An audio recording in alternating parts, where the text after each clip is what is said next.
Hello, hello, hello. This is Miss Lady CC with Leaders in Purpose, Health, Education, Culture Development, Human Rights, Human Services, Economic Development, political education, spiritual enlightenment, as well as recreation. Today we have Tyler Sigman and Ralph Hill, and we're covering history, we're covering culture, we're covering health, culture development. I mean, oh my goodness, this is hitting on so many of our topics that we like to deal with. So this is number 2 with HEMA. Enjoy, enjoy, enjoy.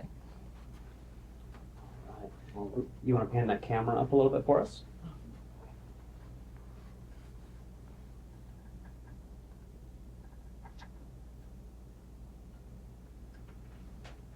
Oh.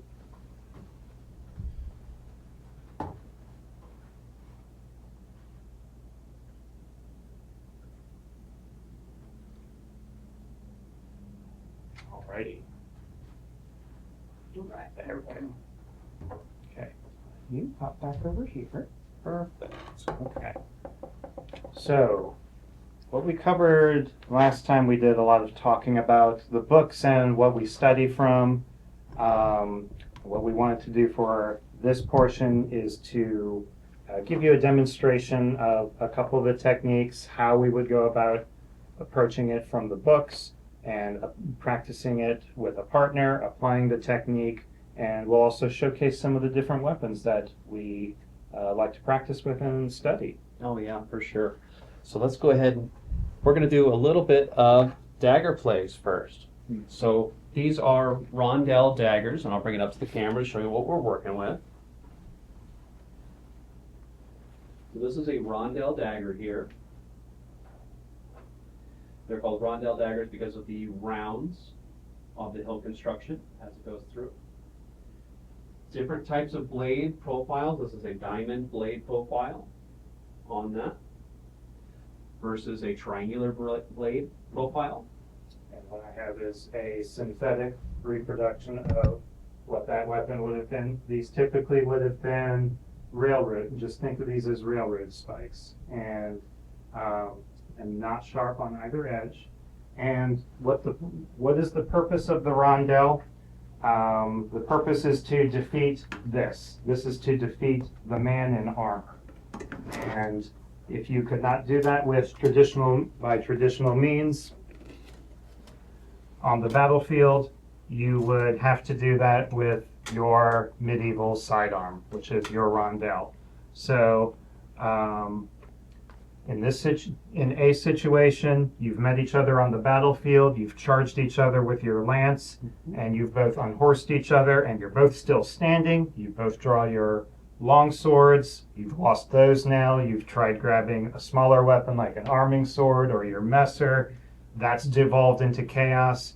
Now you are down to your sidearm, your final weapon, and we've started from longer distance, longer weapons, and now we have progressed to short weapons. We're now in physical touching distance.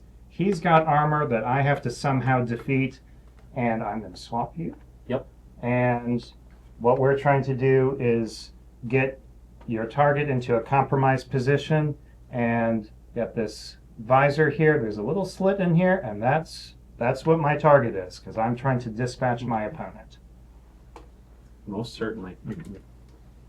So, with that in mind, we'll swap these back. So with that in mind, we want to go through maybe the first couple plays. We'll go through the first Lincolnster plays. Anything else you want to add to that? Yeah, so let me dig through the book here, and we're going to find that text.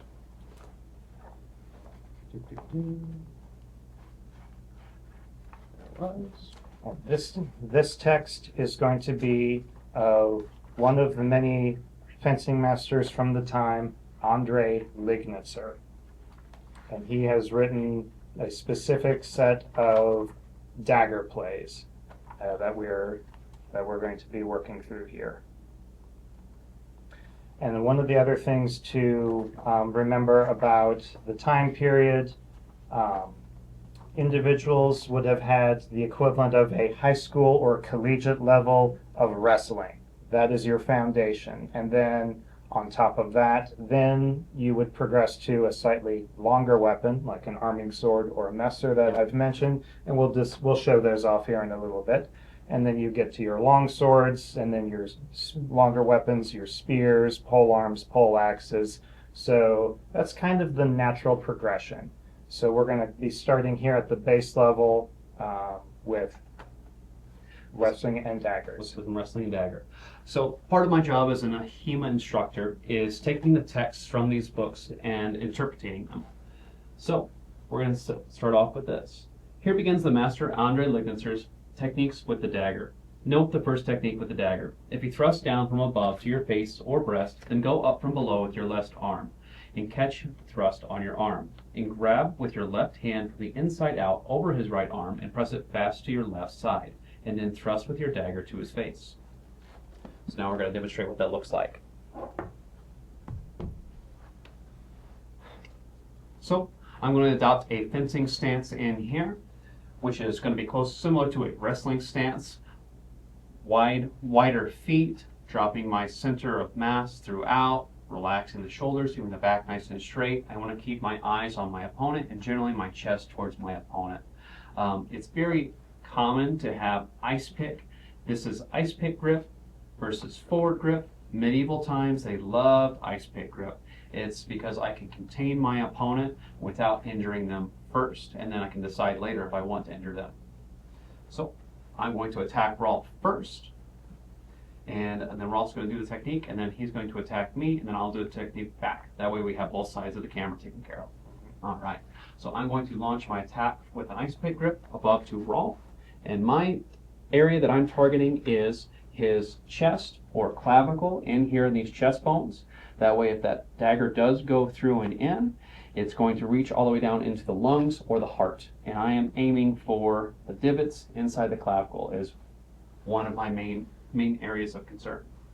The attack comes in from the top. Rolf is going to shoot his hand up, making sure A, he displaces his body, gets out of the way, and then B, controls the dagger arm. He's going to grab or wrap that dagger arm and bring it down to his side, which is going to put me in a compromised position. Then from there, he gets to decide, are we going to the ground? Are we going to fight for there? Or is he going to ask me a couple questions? Are you afforded the privilege of ransom? How much money does your family have? I got 2 bitcoins. 2 bitcoins? I don't know what that is. Darn. There we go. Mm-hmm. So that's our first play. From there, I'll go ahead and read the next play, which is going to have 2 different bits to it. The second technique, if he acts if he intends to thrust down from your face from above, but does a failure, it means to thrust to your side instead. Then catch the thrust on your left arm and wind your left hand up from below over his right hand and press it fast to your chest, and thrust with your dagger into his face. So we're going to do something called a failure. I'm attacking in, but I'm doing a feint. So now that I've seen that his arm has raised, I'm going to attack the inside of the body. So attack comes in, raise, there's the body. Now, Rolf doesn't want to get stabbed. Rule number 1, don't die, right? So he's going to do a wax on, wax off motion, take control of that arm. I'm going to bring this to my chest. I'm securing the wrist, and I'm locking out his dagger here. And we have to remember, these are not sharp, or at least these particular ones are not sharp. So I've got him in a wrist lock. I have his wrist secured. There's a little bit of bend here at the elbow, and now if I want to, I can lower him down to the ground and apply pressure here, draw my weapon, and then dispatch him or have that similar conversation. I don't know what Bitcoin is, so there you go. There we are. And then now I'm going to do the reverse, so Ross is going to attack me. So step 1, here, block. Oh, let's do the first one. Ah, yes. First one from this angle. Mm-hmm. There we go. We're here, make that block, turn, and dispatch. And 2, I go for that, he sees that, wax on, wax off, take control of that arm, and then let's say I just want to punch him instead. We can go for that route. Okay, so let's switch weapons to something a little bit longer. Yep, a little bit longer.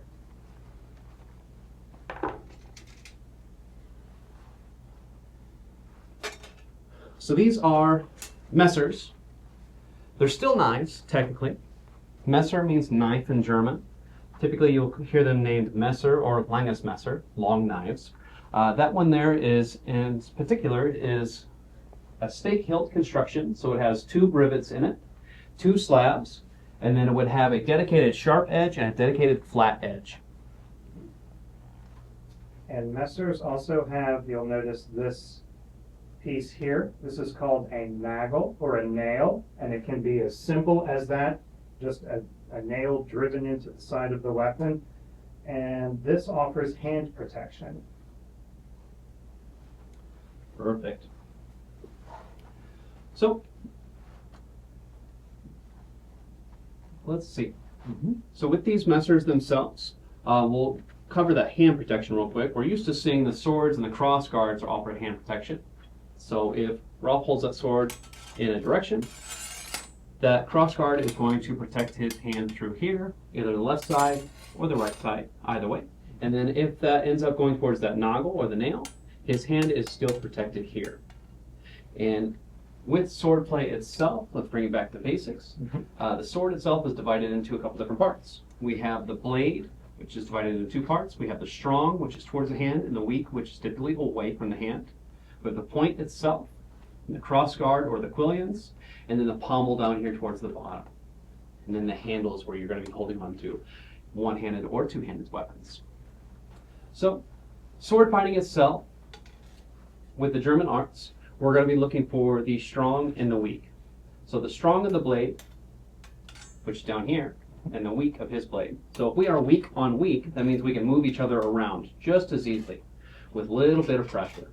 But if I shoot up here and I have control of his weak with my strong, then I can control him wherever I need that sword to go. Same thing down here. If I'm unfortunate enough to have the weak of my sword into his strong, that means he can position wherever he wants me to go. And the art of combat itself is finding the applied pressure within the timing, distance, and space, and manipulating the distance between the strong and the weak to find your leverage. So it's a game of applied physics, geometry, and getting the perfect angles. All right, so the first techniques we're going to go through is throwing a cut against a cut, one of the first master cuts in our system, which is a Zornhau, or a wrath strike. So if Rolf is going to be throwing a cut, he's going to be throwing a cut at me towards my shoulder here. Perfect. And are we in frame? Looks pretty good. All right, excellent. So Rolf's going to be throwing that cut, and I'm going to be doing a counter cut into his cut. And limited space, so we're going to do this without footwork. Luckily enough, we have plenty of plays that says without stepping. So we're here. I'm throwing a cut into the cut. I have to make sure that I'm driving his point offline past my shoulder, and then I'm setting down into a guard. I'm ready to spring into action from here. On my back hip, I have swiveled that completely, and they are straight in line with each other, and I'm poised on the ball of my foot to spring forward into action towards Rolf. Now from here, what I'm going to do is I'm going to blind, use my hand protection to take the weak of his weapon, and then I'm going to extend my point forward, and that allows me to seize the day and get my point in where it needs to go. And then if we had masks on, we'd be stabbing right into the mask. And for now, I'll just show you that the point goes past the face, and you can guess where it lands from there. Yep. Not a good day for me. Yep, for sure. Now, let's play that with a little bit more action involved. So we have the Zornhau itself, the Wrath Strike. Then we have the Zornort, or the Wrath Thrust. That wrathful thrust comes in. Rolf sees that, and he doesn't want to get stabbed in the teeth. So he displaces that blade over. I feel this pressure, and within the pressure of the time and space that I get to feel that, I'm going to switch from palm up to palm down. And what that allows me to do is sneak around this sword and put that point back on line towards my target, and I can sink that right in. All right, now we'll play the next one. The next one from there, Zornhau, Zornort, which is the Wrathful Thrust. Rolf doesn't want to get injured, so he displaces that through, wind over. Rolf sees this, and he continues to freak out, and he's strongest this way. That's perfectly fine. So what I'm going to do is I'm going to dip my tip down, around, and then give him a little haircut through here. That's my next option. Not the beard. Any other techniques you'd like to cover with Messer? No. Disarm techniques. Disarm techniques. Let's do a fun disarm. You got- I got. You got this? Yeah. Yeah. So Ross going to attack me from top, and I'm going to take his sword from him. So let's reset that. I'm going to do a nice tall hopper version. Tall hopper is when I look away. So we're here. Oh, how rude. How rude. Sword Ooh. comes. Take the sword and go. Mm-hmm. Yep.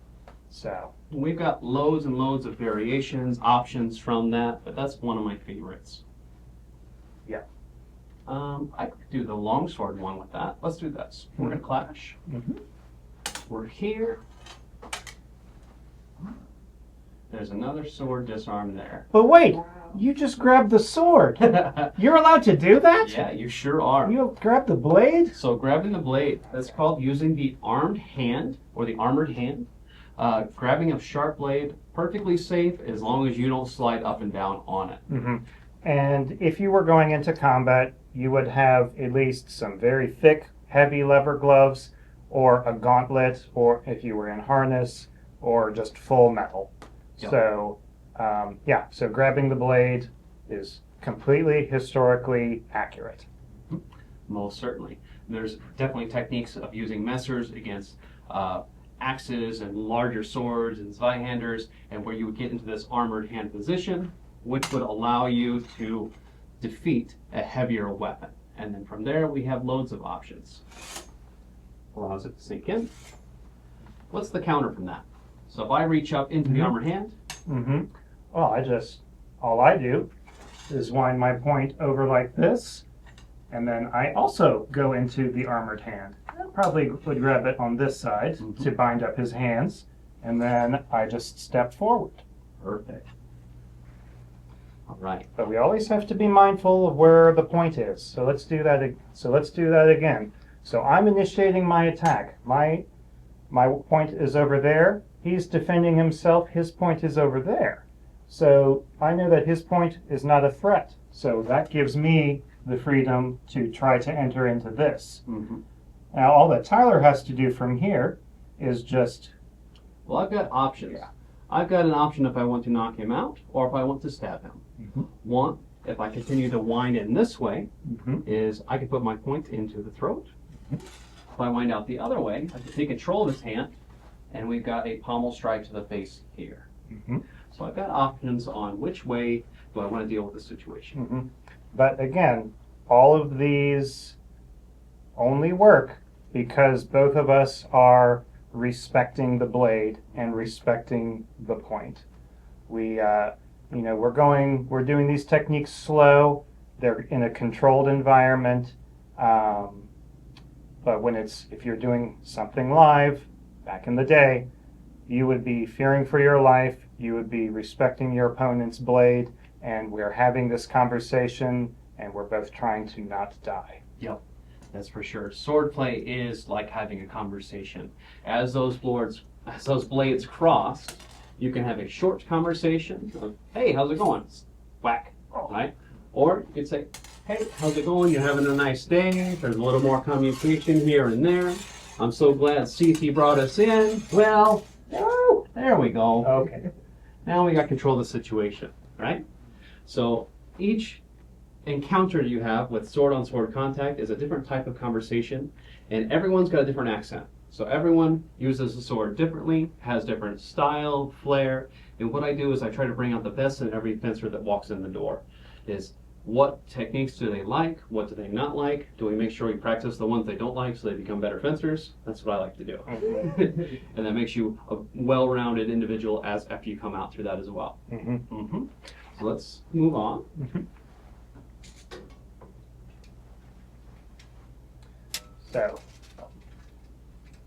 So these are long swords. And Rolf's going to kind of show his off a little bit.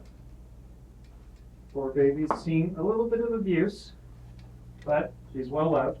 So same thing. We've got the blade. We've got the Twillions. We've got we've got the pommel, and you'll notice this is definitely a lot longer. Yep. Same principles apply that we've been talking about before. I just have a longer lever to work with. Excellent. So with the long swords, we just have a little bit more reach, a little more distance between each other. Long swords were not the most common. Arming swords would have been, so the messers would have been a lot more common than the long swords. But in HEMA, long sword is definitely the sexiest weapon of the sport itself. It's what everyone goes to do the tournaments for. It's what most people go to seek for the clubs for, is to learn longsword, and that is our main curriculum, for sure. So we're gonna mine the ceiling in here. Taking my attack down towards Rolf. We're gonna do the similar plays from before. So we just got a little bit more leverage to work with. So from here, I'm gonna do that same Zornhau play. Wind up, putting the strong on his weak, thrusting in. That is the Zorn Ort, or the Wrathful Thrust. Again, Zornhau, Zorn Ort, that Wrathful Thrust. Rolf doesn't want to get stabbed, so he displaces out to the side. So now I'm going to do a wind and a counter wind, and then sink that point in here. Excellent. Now, the next set of plays, we'll see that point dipping underneath and going around to the side. So that Zornhau comes in, winding, thrust, displacement, counter wind, thrust. Rolf doesn't want to get hit. Rule number 1 is don't die, so he's going to displace that. And I'm going to dip my tip down, around, and take my step in for that stab. Excellent.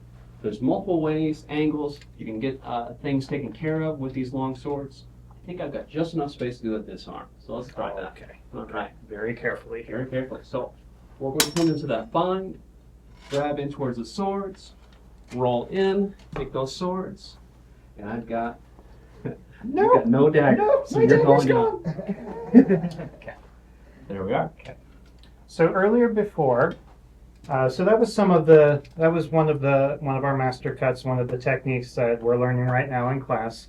But earlier we talked about the 4 elements, and I think we can best show those off with our 4 primary guards. So our first guard is what we call Von Tag, or from the sky, and I'm not going to go any much higher than this, but this is usually where we're going to want to hold out.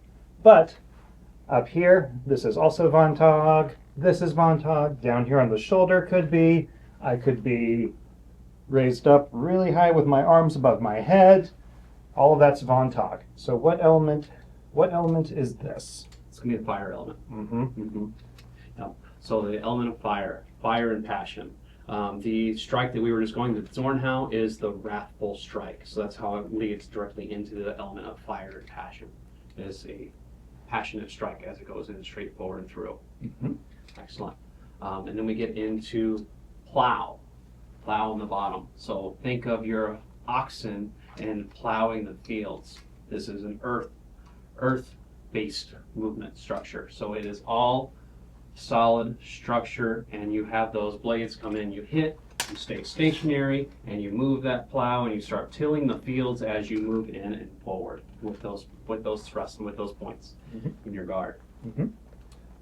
So that is plow. We also have a high guard that mirrors that, which is called ox. This is above our head, and this one is water. Yep. So that would be a water guard. This is called ox or oxen because we've got 2 spikes above our head through here, and this is a guard of water. As we're moving through and we're mutating, let's say if you're attacking in towards me, attacking with a normal cut. Normal cut, yes. There we go. I'm going to take that just like the ocean. I'm going to take that bind, wind, and push it back. So think of an ocean wave that's just cresting and crashing as it comes in and through. So moving up into ox, throwing that wave energy back in through, and you can wind back up into your ox. And you've got thrusts that come back down into the lower targets here. So it's a waxing and waning moon or cresting energy of the water as it moves back and forth and through. And then lastly, we have the air. We've got two more elements. We've got the air element, which is down here in Alber. Alber is the Fool's Guard. The Fool Guard is based off of the tarot system, and it means new beginnings, but it also means being foolish. So if someone walks into a fight with their sword pointed down, it looks like they're awfully foolish. And what you're doing is you're wagering. Are you fast enough? Are your feet fast enough, or are your hands fast enough to not get hit? While also being a guard of provocation, tempting them to hit you in the face or in the upper targets that you're exposing. So I'll brought the attacks in. I raise up from the ground, coming back up through there to hit my plays using that guard of Alber, or the Fool. And then we have the fifth element, which is long point. Long point is the hidden fifth element. So Cece, what's the fifth element? What do you think? We did fire already, Mhm. water, we did earth, air, So we did air already. fire, earth, and water. Yeah. We did fifth element. Mhm. Ooh. Is ether. Oh, Is the aether, right? Or quintessence. Okay, fantastic. Quintessence, right? Goes by many different names, but the ether, right, or plasma, as it goes through. So this is the best of the combination of all four elements, combining them into everything. So long point, or Langenort, allows you to do all the techniques from the other guards while presenting a constant threat towards your opponent. So it's literally the avatar of combining all the elements together and then pursuing the best of the knowledge of the art into one solid stance. You got it. Huh. Isn't that just so cool, y'all? I know it is. Can you tell them where to come? You want to learn how to do this? Can you tell them where to go? Come. Sure thing. So we practice out of the Benson Community Center. We're there on Monday, Wednesday, and Saturday. So come on by. That is down on 60th and Maple. So if you want to check us out, we've got a website called omahakdf.org, and that's how you find us out. And we're on Facebook as well. See y'all. Thank you for stopping by. Thank you. Thank you, Cece.